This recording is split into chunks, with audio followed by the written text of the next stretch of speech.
மார்த்தாள் ஜெபமா, மரியா ஜெபமா? Praise the Lord.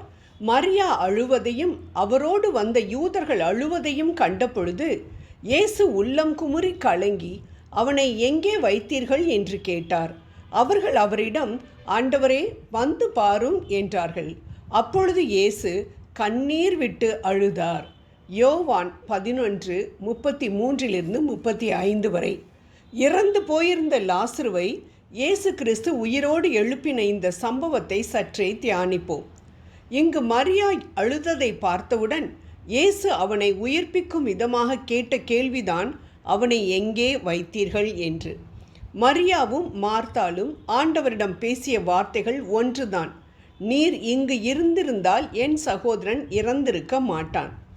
முதலில் மார்த்தாள் தான் இயேசுவை பார்த்து இப்படி சொன்னார். பின்தான் மரியா இயேசுவை சந்திக்கின்றாள்.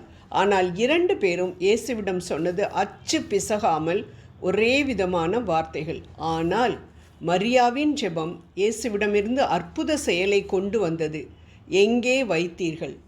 ஆனால் மார்த்தாவின் இதே ஜெபம் இயேசுவிடமிருந்து பதிலை கொண்டு வரவில்லை. ஏன்? இந்த வேத பகுதியை நாம் கவனமாக படித்து தியானித்தோம் என்றால் இதன் இரகசியத்தை நாம் அறிந்து கொள்ளலாம். மரியாவை விட அதிக வார்த்தைகள் பேசியது மார்த்தா. என் சகோதரன் இறந்திருக்க மாட்டான்.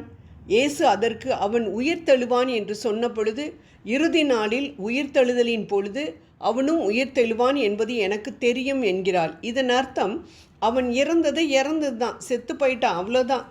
கடைசி நாளில் உயிர்த்தெழுவான், அப்போ நான் அவனை பார்ப்பேன். அதாவது இப்பொழுது உயிர்த்தெழ மாட்டான், அதாவது இப்பொழுது அற்புதம் நடக்காது என தன் வாயாலே சொன்னதற்கு சமம். மார்த்தாள் யார்? இயேசு வரும்போது உலக வேலைகளை பார்த்து கொண்டிருந்தவள். அவள் அதிகமான வார்த்தைகளை பேசுகிறாள். ஆனால் இயேசுவின் பாதத்தில் அமர்ந்து அவர் வார்த்தைகளை கேட்டுக்கொண்டிருந்த மரியா பேசிய வார்த்தைகள் தன் சகோதரன் இறந்திருக்க மாட்டான் என்ற வார்த்தைகள் மட்டுமே. ஆனால் இந்த சொற்ப வார்த்தைகள் ஒரு அற்புதத்திற்கு வித்திட்டது என்று பார்க்கின்றோம். இருவரும் இயேசுவிடம் பேசுகிறார்கள்.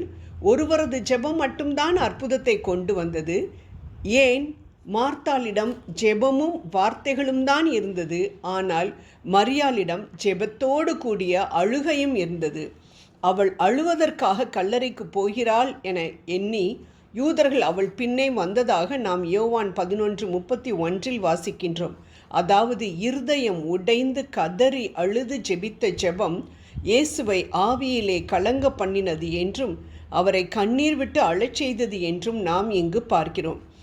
லாசரு இறந்து 4 நாட்கள் ஆகிவிட்டதால் மார்த்தாள் துக்கத்தை மறந்து சகஜ நிலைக்கு வந்துவிட்டதை நாம் இங்கு பார்க்கின்றோம். அதனால்தான் உயிர்த்தெழுதல் நாளில் அவன் உயிர்த்தெழுவான், அப்பொழுது நான் அவனை சந்தித்து கொள்கின்றேன், இப்பொழுது அவன் செத்து போயிட்டான், இனிமேல் ஒன்றும் செய்ய முடியாது என்று தன்னைத்தானே சமாதானப்படுத்தி கொண்டாள். ஆனால் மரியாவால் அப்படி இருக்க முடியவில்லை. 4 நாட்கள் ஆகியும் துக்கத்தை கட்டுப்படுத்த முடியவில்லை. அதிலிருந்து வெளியில் வர முடியவில்லை. அப்படி உடைக்கப்பட்ட ஜெபம்தான் அற்புதத்தை கொண்டு வந்தது. ஜெபம் என்றாலே இயேசுவோடு பேசுவதுதான். அது எப்படி ஆகிலும் இருக்கலாம். அது மழலை பேச்சாக இருக்கலாம், அறிவு செறிந்த பேச்சாக இருக்கலாம்.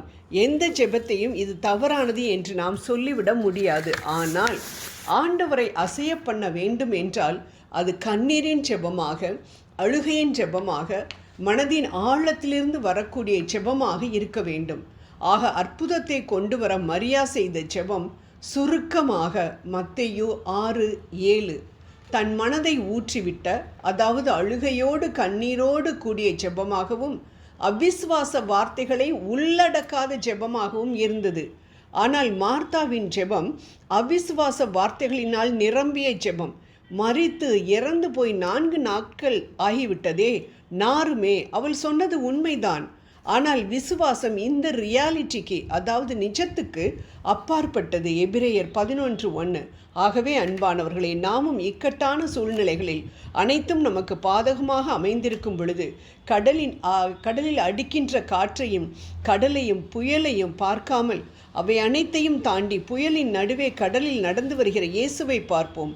உள்ளத்தை அவரிடம் ஊற்றுவோம். பதில் கிடைக்கும் வரை விடாப்பிடியாக அழுது கண்ணீரின் ஜெபத்தினால் ஆண்டவரை அசைப்போம். ஜெபம் செய்வோம். இறந்த லாசருவுக்கு உயிரை கொடுத்த எங்கள் அன்பு தெய்வமே, ஆவிக்குரிய வாழ்வில் இறந்து போன நிலையில் காணப்படும் எங்களது உறவுகளை உயிர்ப்பிப்பீராக. ஏதோ ஜெபம் செய்தேன் கிடைக்கவில்லை என்று எந்த காரியத்தையும் விட்டுவிடாமல் மரியாவைப் போல உள்மனதின் ஆழத்திலிருந்து எழும்பக்கூடிய உம்மை அசைக்கக்கூடிய ஜெபங்களை நாங்கள் உமக்கு ஏறெடுக்க எங்களுக்கு கற்றுத்தாரும். ஆமேன்.